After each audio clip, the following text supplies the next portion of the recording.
دی قرآن درس او تدریس خو نه ورکوي. بس قرآن دی الله کتاب د الله بیا ساتي. زه به خپل نه سوارونه کوم.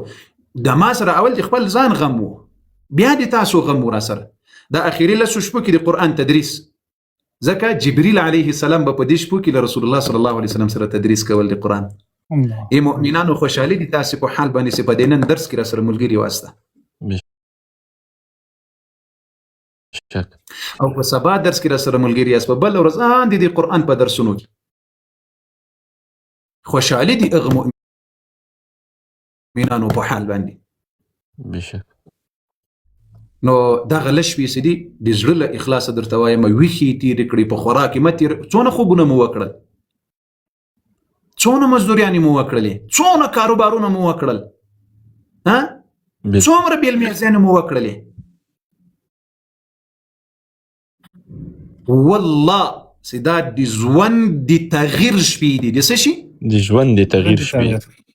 ای هغه انسان چې فقیر یې، ای هغه انسان چې مریض یې، ای هغه انسان چې ژوند کې مشکلات لري، ای هغه انسان چې کوزدنه لري، ای هغه انسان چې نور تکلیف لري، ای هغه انسان ډېرې پیسې غواړي، ای هغه انسان ښه ژوند غواړي، ای هغه انسان ښه زندګي غواړي، ای هغه انسان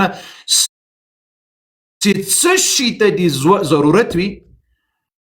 ګوره رب هغه ذات ته چې جینې غواړي خوشحاله کېږي، رب هغه ذات ته چې نه غواړي درنه خفه کېږي. بالکل خود دی زړه کې د څه شي دي که نه ما ته نسي ویلی. د ما په زړه کې دومره شیان دي، د ما په زړه کې دومره شیان دي، دومره چې تاسو ته نسم ویلی. د تاسو په زړونو کې دومره شیان دي ما ته نسي ویلی که نه. بالکل خالص.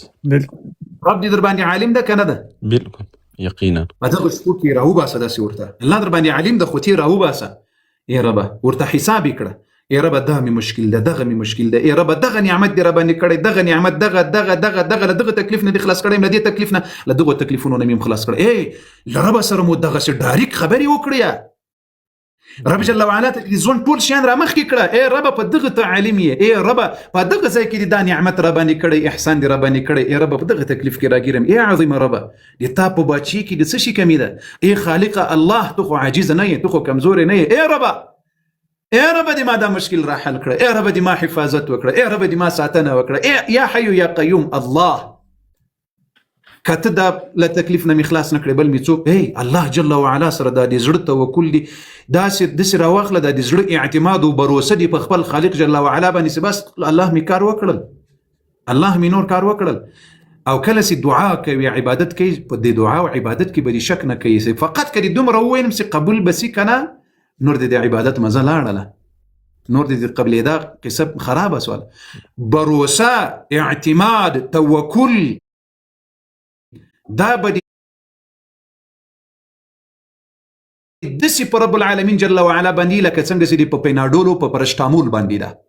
بالکل څوک چې پرستامول پیناډولو بل ګولۍ وخوري کنه، بیا خو داسې نه دی ویلی چې نه ښه کېږم. ډایرکټ زړه کې اطمینان دا ورکړي چې ګولۍ مې وخوړله قصه خلاصه سوه که نه.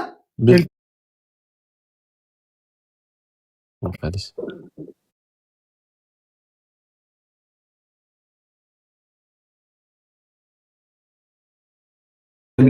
الله دې تا عبادت ته ضرورت نه لري. الله الصمد، الله بې نیازه ده، بې پروا ده. څه معنا بې پروا ده؟ دې تا عبادت الله جل وعلا ته کومه ګټه او پیدا نشي رسولی. د مؤمن مسلمان مهمه خبره ده تر ټولو مهمه عظیمه، چې اول به د ایمان او عقیده ده چې الله نه د ما عبادت ته ضرورت لري، نه د ما زړه ته ضرورت لري، نه د ما فریاد ته ضرورت لري، نه د ما سجدې ته ضرورت لري، نه د ما بندګۍ ته ضرورت لري. هیڅ شي ته د ما رب جل وعلا ضرورت نه لري. ما او تا ضرورت ورته لرو. ما او تا د رب مغفرت ته، ما او تا د رب رحمت ته، ما او تا د رب احسان ته، ما او تا د رب جل وعلا مدد ته، ما او تا ضرورت ورته لرو. اوس ګورئ یو ماشوم چې بیده وي که هر څومره وږی وي چې زاړي نه مورې نه ورخلي. بالکل که ماشوم وږی وي تږی وي خو چې زاړي نه مورې نه ورخلي وایي کرار ده.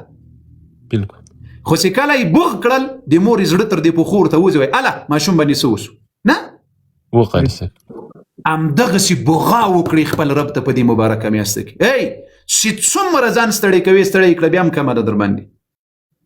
زه څه درته وایم وره ډېر داسې حاجتونه موږ لرو. یو بغل ته څه په دې لسو شپو کې ځان ته د عبادت معلوم کړه، د شپې نیم ساعت ځان ته معلوم کړه، بغاري کړه رب ته، چیغې کړه رب ته، د زړه له اخلاصه، د زړه له اخلاصه داسې د زړه صفا کړه خپل رب جل وعلا ته، بغل ته کښېنه چې څومره دې چیغې ورته وکړلې، فریادونه دې وکړل.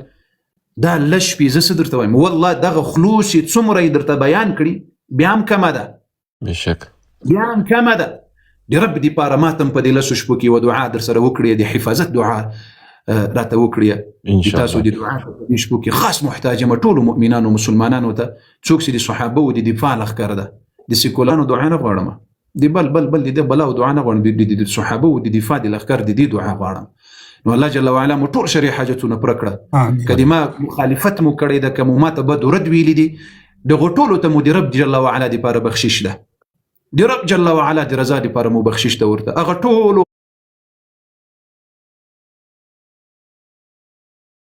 مختصمات یې بد ویلي دي. اما چې د دین مقابله کې د رسول الله د صحابه او د دښمن ترڅنګ درېدلی ده، په ورځ قیامت به رب ته مرتقی یم چې ربه دغه ده خبره ده. شاسې د ما توهین، د ما د خاندان توهین، د رب جل وعلا دپاره مې ورته بخشش ده، عفو مې ده، د الله د رضا دپاره مې ورته عفو او بخشش ده. یو بل ته عفو وکړي، یو بل ته بخشش وکړي، زړونه صفا کړي. کله چې د زړه صفا کړل، کله چې د زړه صفا کړل، د هغه ګټه تا ته رسېږي، بل چاته دې نه رسېږي، تا ته ګټه رسېږي.